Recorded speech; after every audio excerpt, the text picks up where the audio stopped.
우리를 막아서는 자, 어둠의 영이여 세상의 주관자는 우리가 이 행복을 누리지 못하도록 하기 위해 사실 모든 수단과 방법을 동원해서 우리의 영과 혼과 육을 공격하고 이미 얻은 은혜로는 만족할 수 없도록, 그래서 우리가 불만족스러우며 불행하다고 느끼도록 그렇게 만듭니다.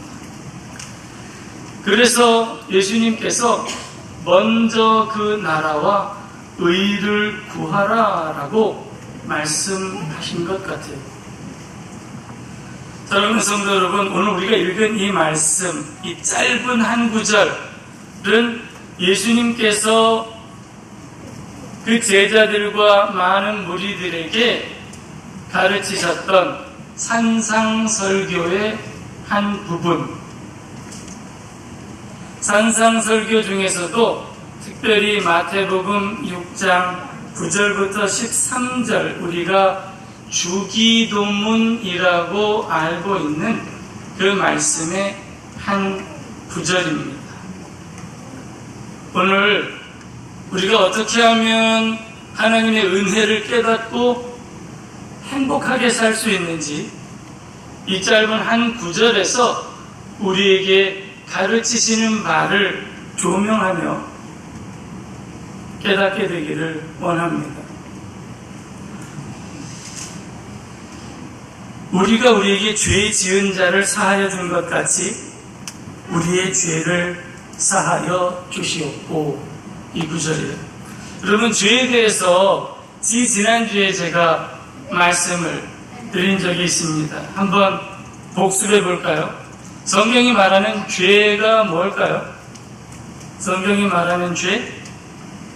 도덕적으로 책임을 질 수 있는 사람이 하나님께서 알려주신 말씀, 법, 계명을 의도적으로 범하는 것, 이걸 죄라고 합니다. 죄는 크게 두 가지 종류가 있다 말씀드렸습니다. 마땅히 지켜 행해야 할 것을 행하지 않는 죄, 해야 할 것을 하지 않는, 의도적으로 하지 않는 죄가 있는가 하면, 마땅히 하지 말아야 할 것을 의도적으로 하는 죄가 있다, 이렇게 말씀을 드렸습니다. 오늘 특별히 우리가 무엇을 생각해 보아야 하냐 하면, 누군가 우리에게 죄를 짓는 것, 그것 때문에 우리가 괴로워하며 또 죄를 짓는 삶, 이것에서 벗어나기 위해서 우리가 어떻게 해야 할지를 주님께서 가르쳐 주시는 기도를 함께 우리가 지금 상고하고 있습니다. 여러분, 우리는 이 사회 속에서 살고 있기 때문에 누군가의 영향을 받지 않고 살 수 있는 그런 재간은 없어요. 여러분, 누군가 나에게 해야 할 것을 의도적으로 하지 않거나 누군가 나에게 하지 말아야 할 것을 의도적으로 행할 때, 다시 말해서 누군가의 죄로 인하여서 내가 고통을 받고 고난을 받을 때 성도로서 우리는 어떻게 해야 하는가?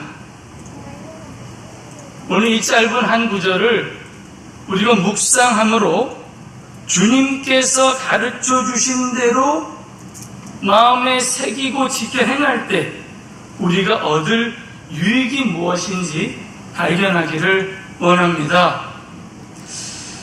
세상은 죄로 만연합니다.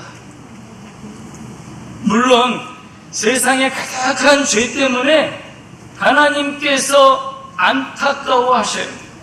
그런데 그것보다 더 안타까워하는 일이 뭐냐? 하나님께서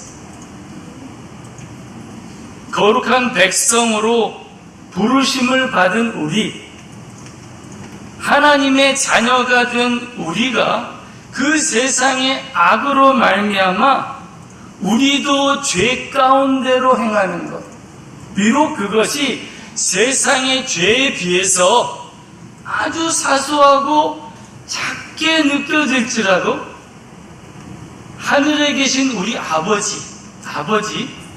아버지께는 그 자녀의 사소한 죄가 훨씬 더 안타까울 것이다.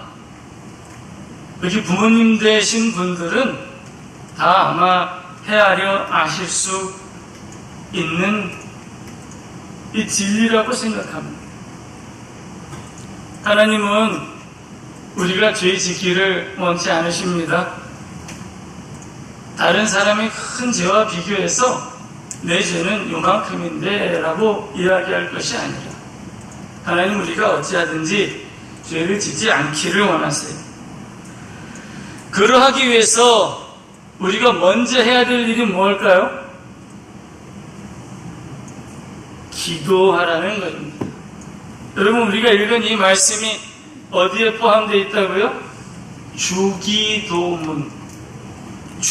주님께서 이렇게 기도하라고 가르치신 말씀, 결국 우리에게 이렇게 늘 기도하라고 가르치신 말씀이라는 거예요.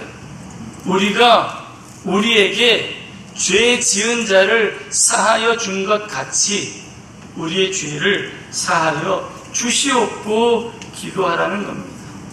기도는 생명입니다. 기도 외에는 성령을 받을 다른 길이 없다고 말씀하셨기 때문에 성령의 생명의 법을 얻을 방법은 오로지 기도밖에는 없다는 거예요.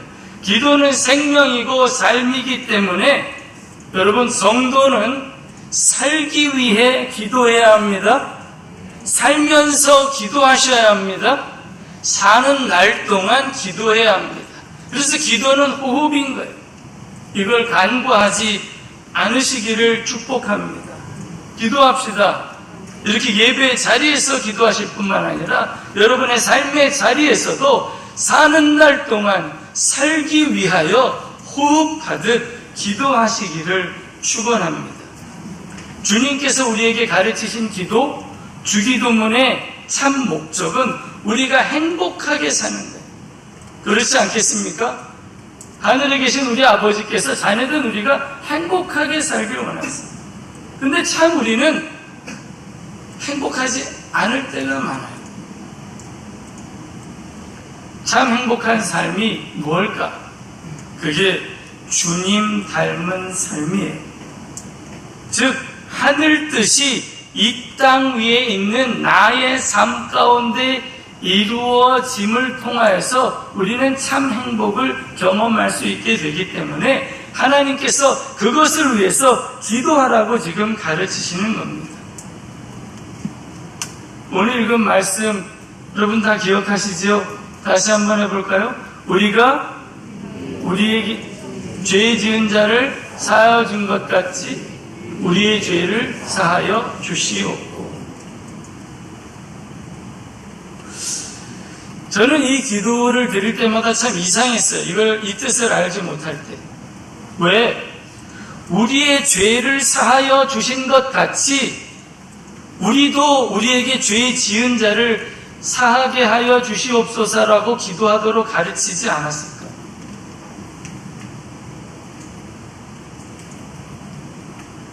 왜 우리가 우리에게 죄 지은 자를 사하여 준 것 같이 우리의 죄를 사하여 주시옵고 라고 기도하게 가르치셨을까? 여러분, 이 말이 우리가 우리에게 죄 지은 자를 사하여 준 것만큼만 하나님께서 우리의 죄를 사하여 주시옵소서 그렇게 기도하라는 말씀이에요? 우리가 누군가의 죄를 사하여 준 것만큼 우리가 죄사함을 받습니까? 아니면 더 나아가 우리가 우리에게 죄 지은 자를 사하여 주지 않는 한 우리는 죄사함을 받지 못한다는 것을 기억하며 그렇게 죄책감 속에 살라고 가르쳐 주신 기도이겠습니까? 그럴 수 없느니라. 여러분, 성경은 그럴 수 없다고 말씀하고 있어요. 저를 따라서 해보시겠어요? 그럴 수 없느니라. 절대 그럴 수 없어요. 절대 그럴 수 없어요. 저는 이 기도가 무엇인지 모를 때 억지로 거꾸로 기도했어요. 정말로.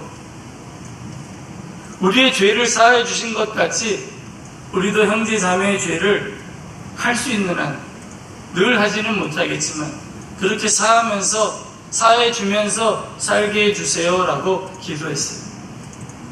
그런데 그렇게 기도하면 기도할수록 부족한 나의 모습 때문에 더 큰 죄책감에 빠져들 뿐이에요. 우리에게 베푸신 죄사함은 완전합니다. 하나님께서 우리에게 베푸신 죄사함을 가지고 지금 딜을 하는 게 아니라는 말씀이에요. 이 말씀은 우리에게 베푸신 죄사함이 온전하지 못하다거나 결국 그래서 우리가 받은 구원이 불완전한 것이기 때문에 우리가 아직 구원에 이르지 못하였으며 또 우리가 우리에게 죄 지은 자를 완벽하게 사하여 주지 않는 한 우리도 죄사함을 받지 못할 것이고, 다시 말해서 구원을 받지 못할 것이다 라는 것을 우리에게 가르치는 말씀이 아니라는 겁니다. 여러분, 우리가 믿고 있는 바대로 성경이 말씀하고 있는 그대로 십자가의 대속의 은혜는 단 한 번에 영원하고 완전합니다. 믿으시면 이 대목에서는 크게 믿음으로 그렇습니다, 아멘 하시기를 축원합니다. 다시 한번 제가 말씀드릴게요. 한번 믿음으로, 이게 하나님의 약속이니까 나의 경험을 우선하는, 뛰어넘는 초자연적인, 초월적인 하나님의 약속이니까 믿음으로 아멘 해보세요. 예수님께서 십자가에서 베푸신 대속의 은혜는 단 한 번에 완전하고 영원합니다. 아멘. 십자가의 대속의 은혜를 받아들인 사람, 다시 말해서 예수님을 구세주로 영접한 사람은 죄사함을 받고 영생을 얻었으며 하나님의 자녀로 천국 백성이 되었다는 사실은 결코 변함이 없다는 겁니다. 제가 성경의 큰 진리를 이렇게 말씀드린 적이 많이 있어요. 우리는 죄사함을 받았고, 죄사함을 받고 있으며 죄사함을 받을 것이다.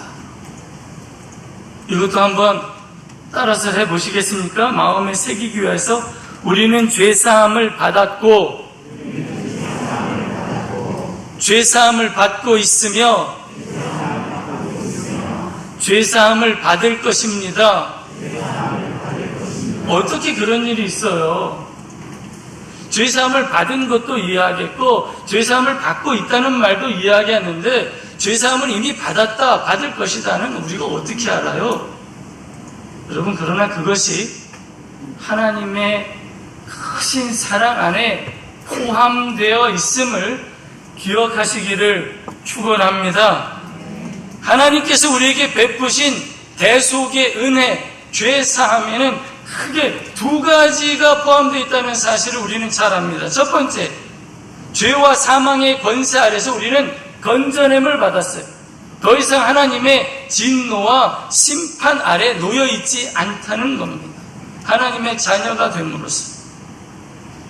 두 번째는 그 하나님의 자녀로서 하나님의 사랑과 은혜 안에 거할 수 있도록 성령께서 지금도 우리를 깨끗게 하시며 돕고 계신다는 거예요.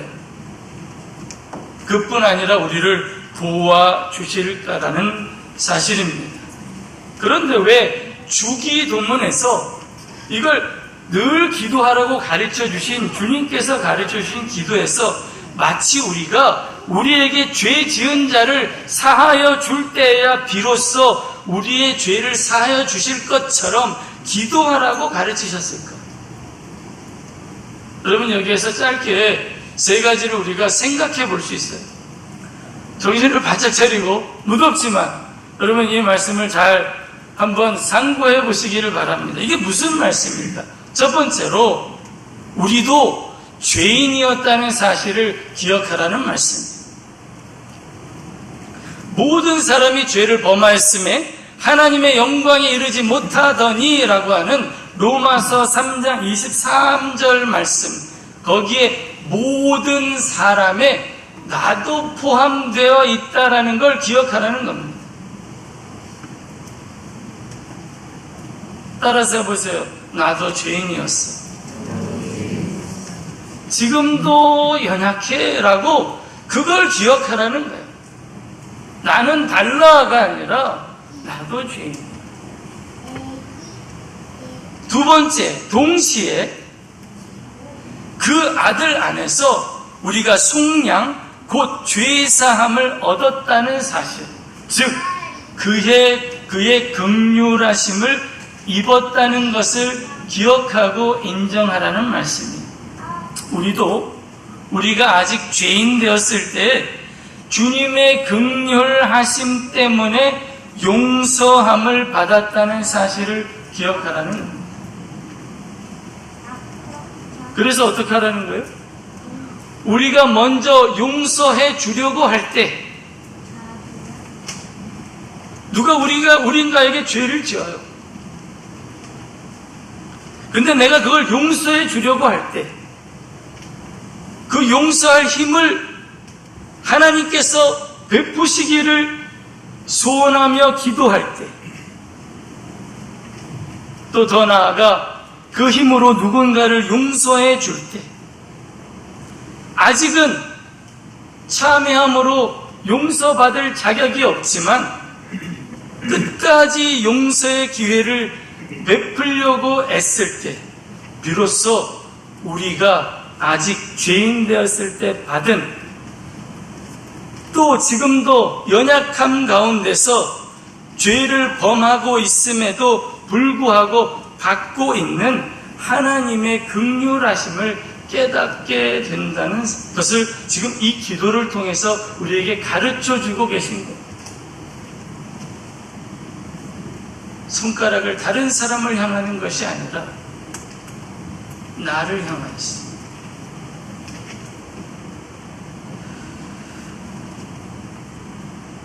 우리 세상 사람들 흔히 하는 말로는 너도 자식 낳아봐야 부모 마음 헤아린다는 말씀으로 이해되는 기도입니다. 너가 누군가를 용서하려고 할 때 내가 너를 얼마나 용서했는지를 깨닫게 될 것이라는 말씀이에요. 형제 자매를 용서한 만큼 내가 받은 하나님의 은혜를 깨닫고 감사하고 행복할 수 있게 된다는 사실을 기억하시고 오늘 주님 가르치신 이 기도를 들으심으로 하늘의 뜻이 이 땅 가운데서 여러분의 삶 가운데서 여러분의 삶을 통해 이루어지게 하시기를 축원합니다. 우리가 우리에게 죄 지은 자를 사하여 줌으로써 하나님께서 내게 베푸신 죄사함이 얼마나 크고 무한하고 영원하신지 하나님께서 깨닫는 은혜를, 이 기도를, 이 평범한 기도를 드릴 때마다 누리게 하시기를 축복합니다. 긍정적인 측면에서 보면 이건 참 우리에게 큰 용기를 줘요. 하나님이 날 포기하지 않으심을 내가 누군가를 포기하지 않기 위해 애쓰고 기도할 때 깨닫게 해주신다는 말씀. 나에게 죄 지은 자가 회개하고 바로 서기를 끝까지 포기하지 않고 기도할 때, 주님, 내가 저 사람을, 나에게 지금 죄를 범하고 있는 저 사람을 포기하지 않게 도와주세요. 그렇게 나를 위해 기도함으로써 결과적으로는 나로 하여금 거룩하기를 원하시는 말씀의 가르침으로, 또 성령의 감동하심으로 나를 거룩하게 하시기 위하여서 나의 연약함에도 불구하고 끝까지 포기하지 않으시는 하나님을 기대하게 하신다는 말씀. 그 긍휼하심을 바라며 하나님께 기도드리게 된다는 겁니다. 다시 말해, 나의 삶 속에서 참된 이웃사랑을 실천하려고 애쓸 때, 또 그렇게 되기를 기도할 때, 나 또한 하나님의 사랑 안에 거하기를 기도하게 되며 그 사랑 안에 거할 수 있게 된다는 겁니다. 우리가 우리에게 죄 지은 자를 사하여 준 것 같이 우리의 죄를 사하여 주시오. 여러분 잘 아시는 것처럼 장승현 목사님, 김예지 사모님, 오늘 선교사 파송 예배를 드립니다. 가족과 친지들을 모시기 위해서 우리 11시 예배도 할 수 있고 또 1시 반 예배도 할 수 있지만 그분들을 위해서 우리가 5시에 예배를 드리기로 했어요. 덥고 지치고 힘드시겠지만 여러분 많이 오셔서 함께 축복해 주시고 격려해 주시며 기도해 주시는 자리가 될 수 있게 그렇게 참여해 주시면 감사하겠습니다. 선교사로 가는 길, 사실 여기서도 대단히 환영받지 못하고 선교지에 가서도 환영받지 못할 일일 수 있습니다. 선교사로 간다고 대단히 환영하고 선교지에 갔다 왔다고 선교지에 있는 사람들이 막 꽃가마 태워주고 환영하고, 물론 그럴 수도 있겠지만 잠깐 늘 그렇지는 않다는 거예요. 제 짧은 선교지에서의 경험만으로도 충분히 알 수 있었던 일입니다.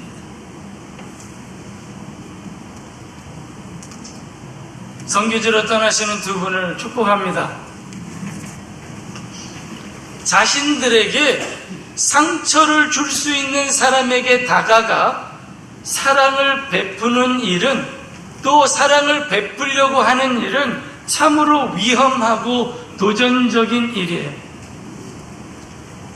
어떤 사람이 상처받을 준비하고 사랑을 베풀려고 다가가기를 즐겨하겠습니까? 이용당하고 배신당하는 일이 비일비재하게 선교지에서 일어납니다. 난 잘해줬는데 왜 그럴까? 라고 그런 속상한 마음으로 살 날도 많을 거예요. 그래서 내가 왜 여기 있나 싶을 때도 있을 겁니다. 그러나 그때 내가 왜 여기 와 있나 싶을 때 선교사님 부부도 오늘 주님께서 가르치신 이 기도를 드리며 하늘 뜻이 저분들의 삶을 통해서 그 땅 가운데서 이루어지시기를 축원합니다. 사랑을 베풀려고 다가간 사람에게 상처받으며 자신들에게 상처 준 사람을 용서한 힘 주시기를 하나님께 기도할 때,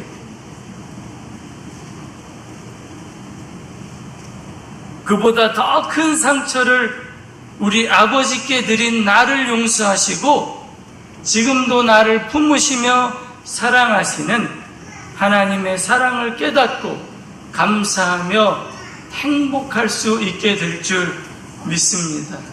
그때야 비로소 주님 가르쳐 주신 이 기도를 믿음으로 행하며 드릴 때야 비로소 우리가 주님 한 분으로 자족하게 됩니다.